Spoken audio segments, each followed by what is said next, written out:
الحمد لله رب العالمين والعاقبة للمتقين ولا عدوان إلا على الظالمين أشهد أن لا إله إلا الله وحده لا شريك له وأشهد أن سيدنا وحبيبنا محمدا عبده ورسوله لا نبي بعده قال الله سبحانه وتعالى يا أيها الذين آمنوا اتقوا الله حق تقاته ولا تموتن إلا وأنتم مسلمون وقال يا أيها الناس اتقوا ربكم الذي خلقكم من نفس واحدة وخلق منها زوجها وبث منهما رجالا كثيرا ونساء واتقوا الله الذي تساءلون به والأرحم إن الله كان عليكم رقيبا وقال يا أيها الذين آمنوا اتقوا الله وقولوا قولا سديدا يصلح لكم أعمالكم ويغفر لكم ذنوبكم ومن يطع الله ورسوله فقد فاز فوزا عظيما اللهم ارحمنا بالقرآن وصدق الله العظيم وقال النبي صلى الله عليه وسلم ألا إني قد جئتكم بها بيضاء نقية ليلها كنهارها لا يزيغ عنها بعد ذلك إلا هالك عباد الله إن الله وملائكته يصلون على النبي يا أيها الذين آمنوا صلوا عليه وسلموا تسليما أما بعد معاشر صلاة الجمعة أرشدني وإياكم الله. Ada beberapa hal yang wajib untuk kami sampaikan sebagai peringatan kepada umat Nabi Muhammad di akhir zaman ini. Pertama, tentang kondisi dalam negeri kita. Yang ingin kami nasihati diri kami, seluruh jamaah yang menyimak mendengar, dan seluruh elemen masyarakat muslim khususnya dan masyarakat bangsa Indonesia umumnya, yaitu pada kondisi sekarang ketika kecamuk dan kemelut politik semakin tidak karu-karuan, yang kami harapkan dan yang dipesankan oleh Rasulullah sallallahu alaihi wasallam adalah pesan yang ingin kami sampaikan, yaitu qu anfusakum, jagalah dirimu, pastikan wa ahlikum, dan keluargamu. Jaga dirimu, pastikan keluargamu, bukan termasuk orang-orang yang hanyut dalam gelapnya jahiliyah politik akhir zaman. Semua kita sepakat politik sekarang adalah politik jahiliyah. Begitu juga dalam urusan mencari rezeki, pastikan dirimu, keluargamu mendapatkan rezeki yang benar-benar halal, sedikit halal tapi berkah, daripada tak jelas masuk dan sumbernya dari mana, dan ujungnya adalah amalmu, akhiratmu tidak ada satupun yang akan memberikan untung bagimu. Begitu juga dalam urusan pendidikan. Sekarang pendidikan di muka bumi ini termasuk Indonesia pendidikan super jahiliyah. Tidak tahu mau dimasukkan anak kemana, karena di situ sudah dipenuhi oleh atmosfer kejahilan. Materi-materi pendidikannya, kurikulum-kurikulumnya, tidak ada yang bisa mewariskan orang-orang yang beriman, soleh, bertakwa, kecuali segelintir kecil lembaga-lembaga yang masih menjaga itu. Pilihlah itu dan hati-hatilah.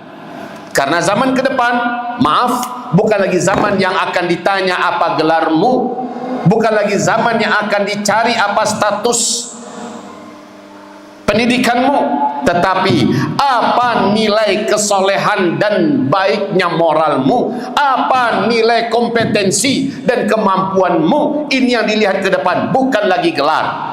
Gelar hari ini sudah bisa dimanipulasi, gelar hari ini sudah bisa dibeli, gelar hari ini sudah bisa dikerjain sesuai dengan siapa yang punya duit, siapa yang apa yang punya kepentingan. Tanpa ijazah pun bisa jadi presiden, tanpa ijazah pun bisa jadi wakil presiden, tanpa ijazah dan tanpa gelar pun orang bisa jadi menteri, semua bisa dibeli sekarang ini. Maka pendidikan yang benar adalah membuat orang kenal dengan Allah Rabbnya, lalu menyembahnya dengan baik dan benar. Adalah pendidikan mengenal orang dengan Rasulullah SAW dan para sahabat yang mulia, para ulama-ulama Rabbani, lalu mereka meneladani mereka dengan baik. Pendidikan yang benar adalah melahirkan generasi yang tahu dengan adab, mengindahkan moral, dan memiliki dedikasi kepribadian yang layak untuk dimuliakan dimanapun dia berada. Ini pendidikan. Begitu juga dalam urusan makanan dan minuman, hati-hati. Ini zamannya di mana orang sudah buat makanan dari berbagai macam olahan yang haram. Begitu juga obat-obatan, banyak yang tidak peduli aminal halali, aminal harami, apakah dari yang halal, dari yang haram. Hati-hatilah saudaraku. Lebih baik menanam apa yang bisa ditanam, makan dari tanaman itu, pastikan kehalalannya. Sebab Allah ketika menyuruh kita makan di muka bumi, tidak menyuruh kita makan apa yang kamu mau, yang halal. Tidak itu saja, tapi Allah menyampaikan pesan yang jelas, halalan thayyiban, yang halal lagi thayyib, bersih, berkualitas, sehat, dan benar-benar murni dari segala unsur subhat. Apa saja yang terkait dengan kehidupan terdekat sekarang, qu anfusakum, dirimu, wa ahlikum, dan keluargamu. Di waktu yang sama, di ayat yang lain Allah berfirman, wa a'rid 'anil jahilin, berpalinglah kamu dari orang-orang yang jahil. Berpalinglah dari sekolah-sekolah jahiliyah, dari kampus-kampus jahiliyah, dari perpolitikan jahiliyah, dari gaya ekonomi jahiliyah yang penuh riba dan tipu-tipu, dari berbagai macam makanan, minuman, obat-obatan yang semuanya jahiliyah. A'rid 'anil jahilin, berpalinglah kamu dari kejahilan. Orang-orang jahil jauhi, para munafikin musuhi, karena itu perintah Allah Subhanahu wa ta'ala. Untuk pemerintah, kami menyarankan bahwa kondisi pemerintahan kita saat ini di ujung tanduk. Sudah ada berbagai macam manuver-manuver kuat untuk menggulingkan pemerintahan dan kekuasaan yang ada, dan ini berbahaya. Kami tidak mengatakan pro presiden yang sekarang atau anti presiden yang sekarang, tidak. Tapi tidak adanya pemimpin di satu negeri akan lebih hancur daripada ada pemimpin. Lihat nasib Libya, lihat nasib Irak, lihat nasib negara-negara yang pemimpinnya digulingkan. Apa yang terjadi dengan negara itu sampai hari ini? Lihat nasib Sudan. Apakah tidak belajar kita? Maka bagi kami nasihat, daripada dibakar emosi dan disolot untuk mengajak menggulingkan pemerintahan yang ada, lebih baik saudara-saudaraku, berbaris-barislah kita dengan para ulama-ulama yang masih ada jiwa-jiwa pejuangnya, ulama-ulama Rabbani Ahlus Sunnah wal Jamaah. Dampingi mereka, luruskan pemerintahan yang ada. Itu lebih baik daripada menggulingkannya. Umat Islam jangan masuk dalam area kekacauan yang tidak boleh ada ini. Dan kepada pemerintah sendiri, khususnya apabila ini sampai kepada presiden atau tidak, kami tidak peduli. Kewajiban kami menyampaikan. Bukankah media dan bukankah kehendak Allah mampu dengan kun fayakunnya? Kami sampaikan, satu, sudah cukup menjadi bukti bahwa Israel dan Amerika tidak bisa dipegang seujung kuku pun. Keberadaan tentara kita yang ada di Lebanon, meninggal 1 orang, lalu menyusul menjadi 3 orang, lalu menjadi 5 orang, sekarang sudah 8 orang. Kita yang memiliki pasukan keamanan terbanyak dari seluruh dunia, 750 orang personel, meninggal dengan cara-cara yang sudah kita dengar, kita simak, kita tonton. Dan itu kejahatan Israel. Bagi mereka, membunuh di luar mereka adalah sebuah kepiawaian, keahlian, dan mendarah daging. Membunuh di luar Yahudi, di luar Israel, bagi mereka adalah jalan tol menuju surga mereka. Demi Allah, apakah dengan seperti ini kita layak bergandeng tangan dengan mereka? Tidak, Pak Presiden. Tidak, wahai pemerintah yang ada. Amerika Israel dan orang-orang sejenis mereka ini, Allah telah tegaskan kepada mereka, la taq'udu ma'ahum, kamu tidak boleh duduk bersama mereka, kamu tidak boleh sekapal dengan mereka. Innakum idzan mithluhum, kalau kamu tetap di tengah-tengah mereka, bersama mereka, kamu dan mereka dianggap satu oleh Allah, kamu dianggap sama oleh Allah. Waqad nazzala alaikum fil kitabi an idza sami'tum ayatillah yukfaru biha wa yustahza'u biha fala taq'udu ma'ahum innakum idzan mithluhum. Kalau kamu tetap bersama mereka, kamu sama dengan mereka. Jelas ini firman Allah. Maka BOP yang katanya sebagai dewan keamanan lebih layak dikatakan dengan dewan perang. Kematian tentara kita sudah cukup untuk membuat sikap yang tegas dan jelas. Kalangan akademisi, kalangan ulama seluruh Indonesia telah bersuara dengan lantang dan tegas, keluar dari BOP. Tarik tentara kita, jangankan untuk mengirim berikutnya lebih banyak, yang ada saja tarik, karena Israel tidak pernah akan menghargai hukum dan undang-undang internasional apapun bentuknya. Jika Pak Presiden masih tetap ngotot, jangan salahkan kalau rakyat membenci Pak Presiden, jangan salahkan kalau rakyat memusuhi Pak Presiden dan pemerintahan yang ada ini. Dan juga MDG yang sebenarnya lebih layak dikatakan adalah sebagai tempat bersarangnya para penjahat-penjahat yang akan mengaruk keuntungan selebar-lebarnya, seluas-luasnya dari anggaran negara ini, apalagi diambil dari anggaran pendidikan. Innalillahi wa inna ilaihi raji'un. Yang terjadi di lapangan apa? Puluhan ribu santri-santri kita, puluhan ribu mahasiswa-mahasiswa kita, pelajar-pelajar kita, mereka keracunan, bahkan ada meninggal dunia, banyak yang diselimpangkan, dananya 15.000, yang diterima cuma 5.500, 5.000-an, 6.000-an, dan itu penyakit di dalamnya, banyak barang-barang tak layak dimakan di dalamnya. Dan ini sekali lagi adalah sarang para penyamun dan para penjahat berkumpul di dalamnya. Ustadz, Buya, jangan terlalu lantang. Nggak semuanya kayak gitu, hampir semuanya. Kalau hanya sedikit yang jujur biasanya kedepak, yang jujur biasanya tercampak, yang jujur biasanya dibuang, yang jujur tidak akan dipakai dan tidak akan ada di barisan MBG ini. Minta maaf. Ini adalah suara rakyat. Ini adalah suara komunitas dari para mak-mak, bapak-bapak dari Sabang sampai Merauke. Kepentingan ke depan untuk menjaga ekonomi bangsa ini jauh lebih genting, jauh lebih banyak yang harus diurus, dan kita dalam keadaan krisis keuangan. Bukankah dana ini lebih bisa kita gunakan untuk hal yang lebih strategis?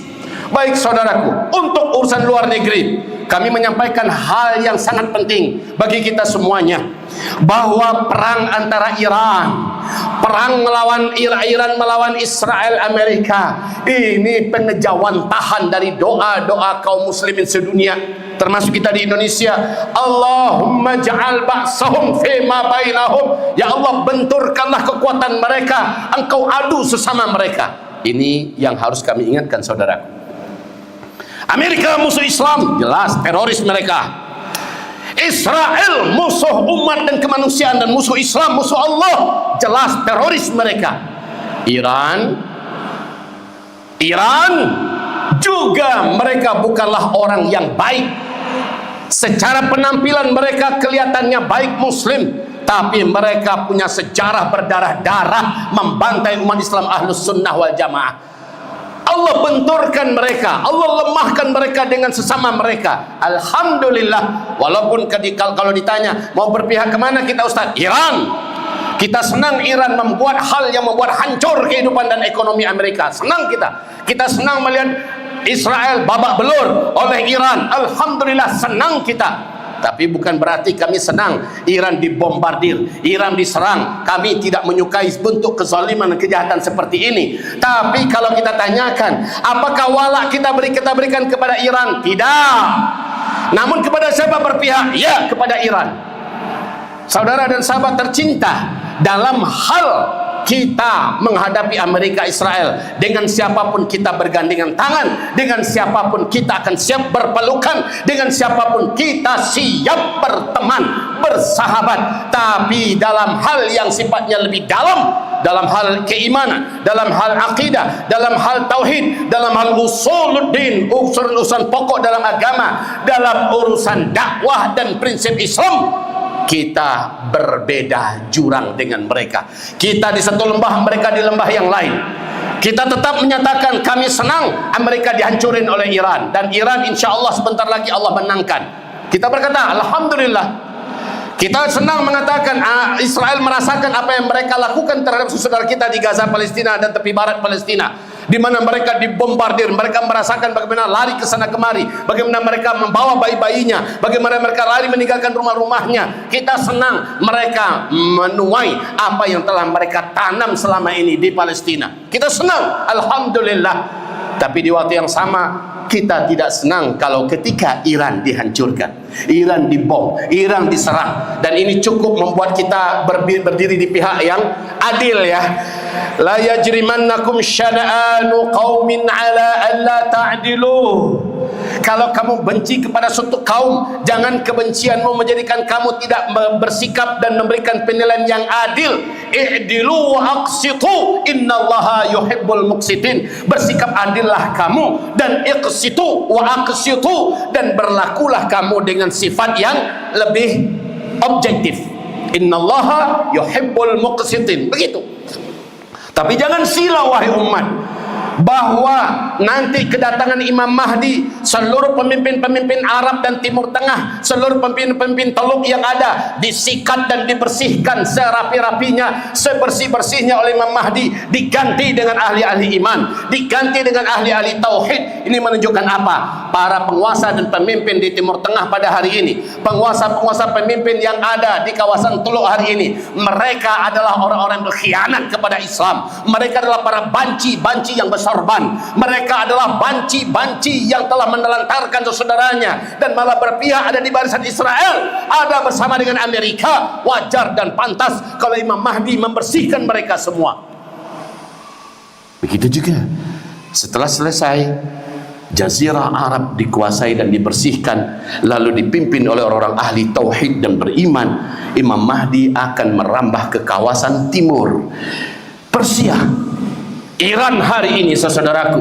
Begitu juga Cina, India, Rusia, semua kekuatan blok timur oleh Imam Mahdi dan orang beriman semuanya ditaklukkan. Tapi peperangan yang nanti dipimpin oleh Imam Mahdi adalah peperangan yang bermartabat, peperangan yang berperi kemanusiaan, peperangan yang berdaulat dan terhormat, peperangan yang benar-benar akan membalikkan keadaan dari bumi dibungkus oleh kezaliman, di bumi akan dibungkus dan diselimuti oleh keadilan. Ini perang yang diusung oleh Imam Mahdi nanti, Imam Mahdi versi Ahlus Sunnah wal Jamaah. Kalau Iran ikut diperangi, itu pertanda apa? Iran bukanlah negeri yang baik. Seperti Arab Saudi hari ini, seperti Uni Emirat hari ini, seperti Kuwait hari ini, seperti Bahrain hari ini, dan negeri-negeri Timur Tengah lainnya, bukanlah negeri yang dipimpin oleh orang baik. Imam Mahdi mengganti mereka. Iran juga demikian, India, Cina dan selainnya juga demikian. Barulah setelah itu semua ditolong oleh Allah, Islam menaklukkan seluruh Jazirah Arab. Islam diberi oleh Allah bantuan untuk bisa menaklukkan seluruh timur. Allah izinkan Islam berurusan untuk final dengan Eropa, Amerika. Saat itu terjadi Malhamah Al-Kubra. Tempatnya adalah di A'maq dan Dabiq, di mana pusat kekuatan umat Islam berkumpul nanti di Ghutah Syarqiyah. Sebelah timurnya Damaskus, Suriah. Pusat kekuatan umat Islam pada saat itu adalah Syam. Kami ingatkan ini bukan Iran, bukan Mekah, bukan Madinah, tapi Syam. Syam yang dimaksud adalah Damaskus, Suriah. Dan seluruh kawasan sekitarannya adalah barisan dan kawasan para mukminin sejati yang berkumpul dari seluruh dunia di kawasan Syam, Palestina, Lebanon, Yordania, dan Suriah. Jantungnya adalah Syam, yaitu Damaskus saat ini. Gerbang atau gong mulainya Allah memenangkan Islam adalah ketika Baitul Maqdis dikuasai oleh umat Islam kembali, yang sekarang disebut dengan Yerusalem. Kemudian Masjidil Aqsa dibuka kembali oleh sang penakluk yang kita serahkan ilmunya siapa kepada Allah yang akan membuka pintu itu. Hari ini sudah lebih 30 hari penjahat teroris Israel, terus menutup pintu Masjidil Aqsa. Tidak ada yang boleh melaksanakan ibadah apapun di dalamnya. Salat subuh, zuhur, asar, maghrib, isya. Di Ramadanan close, Jumatan close, ya. Bahkan Idul Fitri pun close. Tidak ada yang boleh. Sepertinya dalam waktu yang tidak lama lagi dengan izin Allah akan Allah datangkan kekuatan murni dari umat ini yang entah dari mana Allah izinkan di tangan mereka, Aqsa kembali dibuka. InsyaAllah. Astaghfiru rabbakum innahu kana ghaffara yursilis samaa alaikum midrara wa yumdidukum bi amwali wa banina. Alhamdulillahil wahidil ahad al-fardis samad alladzi lam yalid wa lam yulad wa lam yakul lahu kufuwan ahad. Asyhadu an la ilaha illallah wahdahu la syarikalah wa asyhadu anna sayyidana wa habibana Muhammadan abduhu wa rasuluh la nabiyya ba'dah. Amma ba'du, ma'asyiral muslimin yang kami muliakan, kita sekarang ada pada fase usr. Allah menyebutkan umat ini ada dalam dua fase usr, dan umat ini akan kembali mengalami yusr. Fa inna ma'al usri yusra. Inna ma'al usri yusra.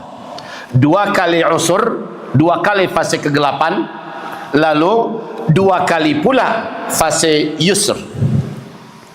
Setelah agama Allah yang hanif, dimulai dari Nabi Adam sampai Nabi Ibrahim sampai Nabi Isa alaihissalam, umat ini benar-benar mengalami usr. Lalu terhitung dari Nabi Isa alaihissalam, itulah masa usr. Nabi Muhammad diutus menjalani usr, kemudian masuklah fase yusr. Masuklah fase yusr. Fa inna ma'al usri yusra. Ribuan tahun umat Islam mengalami keindahan yusra.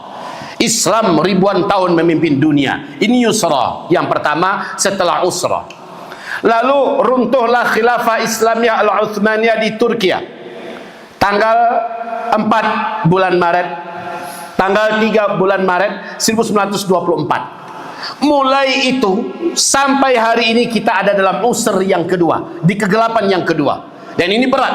Bagaimana kita lihat jumawanya orang-orang kafir di berbagai belahan dunia untuk menjajah, untuk mengeksploitasi, untuk menguasai, dan untuk menghinakan, membunuh, menangkap, membantai, menimpakan fitnah kepada saudara-saudara muslim kita di berbagai penjuru dunia. Ini usr. Tapi ayat yang kedua setelah fa inna ma'al usri yusra, dan ini sudah terjadi, terjadilah kembali inna ma'al usri yusra. Usr yang kedua ini sebentar lagi yusra akan diganti oleh Allah yusra. Malam itu tidak akan pernah berkepanjangan. Malam ini, malam kegelapan ini pasti akan tersingkap oleh cahaya matahari, dan tidak ada yang bisa menghentikan matahari bersinar. Tidak ada yang bisa menghentikan matahari datang membawa cahayanya terang benderang. Penguasa-penguasa kegelapan akan tersungkur hina, dan penguasa-penguasa kebenaran dari orang beriman pilihan, mereka lah yang akan kembali memimpin di muka bumi. Yusra sebentar lagi.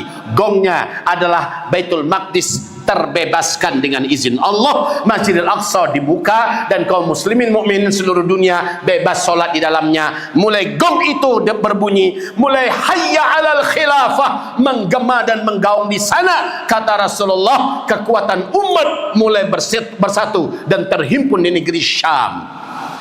Saudaraku, pada saat itu blok timur dan blok barat sudah gamang.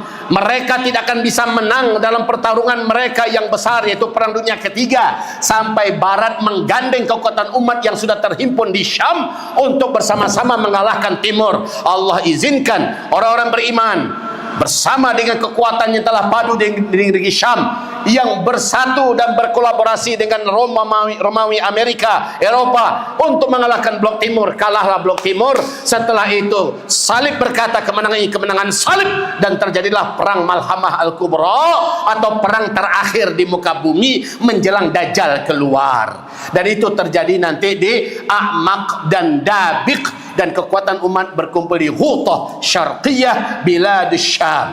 Ibadallah, ini adalah ringkasan.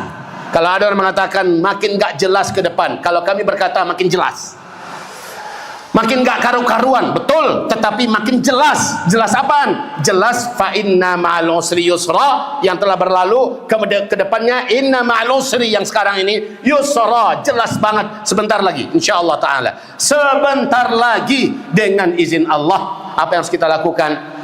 Yang harus kita lakukan adalah lakukan persiapan seperti yang selama ini sudah kami ajarkan, seperti yang selama ini telah disampaikan oleh guru-guru kita, ulama-ulama kita, dai-dai kita, oleh para habaib yang lurus, habaib yang benar. Dengarkan nasihat mereka ke depan, incar, dengarkan fatwa para ulama rabbaniyin yang memiliki otoritas dan kredibilitas untuk berfatwa. Dengarkan dari mereka, sebab ulil amri itu ada dua. Satu, ulil amri yang memiliki keilmuan yang luas dalam Al-Quran dan Sunnah, dengan beberapa varian keilmuan di belakang yang mendampinginya, ilmu tentang nahwu, saraf, fiqh, mantiq dan usul fiqh dan sebagainya. Ya, sementara itu pemimpin dari kalangan ulama.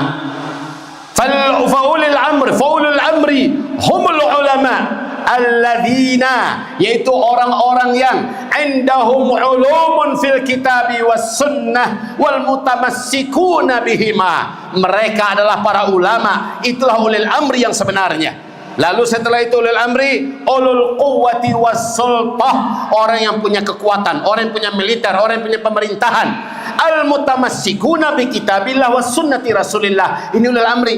Kalau tidak berpegang erat dengan Al-Quran dan Sunnah, bukan ulil amri umat ini. Maka ingat, fatwa dari mereka, instruksi dari mereka, dengarkan baik-baik, sebab arah ke depan yang orang awam akan bingung. Kami mau dengarkan apa? Kami mau berbuat apa? Kami harus melakukan apa? Bingung. Dengarkan para ulama rabbaniyin yang memiliki kapasitas, yang memiliki kredibilitas, yang memiliki otoritas untuk berfatwa. Dengarkan kata-kata mereka, karena mentaati ulil amri wajib selama tidak menyelisih Al-Quran dan Sunnah. Adapun ulil amri yang ada, apakah di Arab Saudi sampai ke Indonesia, belum ulil amri yang layak dipatuhi dalam artian wajib, tapi boleh mematuhinya. Kenapa begitu, Buya? Bukankah ini pemahaman ISIS? Bukankah ini pemahaman kaum takfiri? Bukan. Sebab apa? Baca dalam kitab fikih apapun saja, dari fikih Hanafi, fikih Maliki, fikih Syafi'i, Hambali, sepakat keempat imam mazhab ini, dan ulama Ahlussunnah wal Jamaah sepakat melakukan ijma'. Yang dimaksud ulil amri di pemerintah adalah yang pemerintahnya berpegang erat dengan Al-Quran dan Sunnah, itulah ulil amri. Kalau bukan berpegang erat dengan Al-Quran dan Sunnah, boleh mentaatinya, tapi tidak wajib. Boleh mengikutinya selama bukan maksiat. Semoga jelas apa yang kami sampaikan. Allahumma salli wa sallim ala hadzal nabiyil karim wa ala alihi wa sahbihi ajma'in wa man tabi'ahu bi ihsanin ila yaumiddin. Allahumma ighfir lil muslimina wal muslimat wal mu'minina wal mu'minat al ahya'i minhum wal amwat bi rahmatika ya sami'un qaribun mujibud da'awat. Rabbana zalamna anfusana wa in lam taghfir lana wa tarhamna lanakunanna minal khasirin.